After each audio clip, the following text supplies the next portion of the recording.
তো আজকে বাংলাদেশের ইতিহাসে একটা ঐতিহাসিক দিন।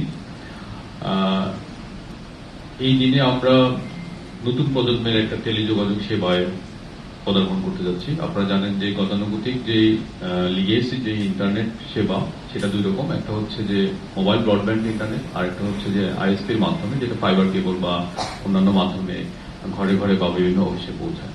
তো এর বাইরে আমরা আজকে প্রথমবারের মতো স্যাটেলাইট ইন্টারনেটের যুগে প্রবেশ করলাম এবং ফেব্রুয়ারি 2025-এ বাংলাদেশে স্যাটেলাইট ইন্টারনেটের কোনো গাইডলাইন ছিল না।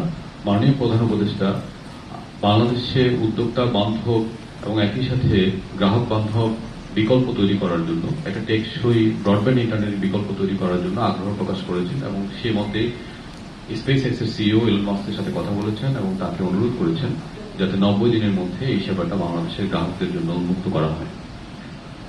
মাননীয় প্রধান উপদেষ্টার এই আহ্বানকে সামনে রেখে আমরা বিডা থেকে, বিটিআরসি থেকে এবং ডাক টেলিযোগাযোগ তথ্য প্রযুক্তি মন্ত্রণালয় থেকে এবং মাননীয় প্রধান উপদেষ্টার কার্যালয়ের সবার সার্বিক সহযোগিতায় আমরা মাত্র 3 মাসের মধ্যে একটি এনজিএস নন জিও স্টেশনারি স্যাটেলাইট গাইডলাইন তৈরি করতে সক্ষম হই। এই গাইডলাইনটা বিভিন্ন স্তরে কনসালটেশন করা হয়েছে। মিটিং এর পরে আমরা 75 রকমের পরামর্শ বিভিন্ন জায়গা থেকে পেয়েছি।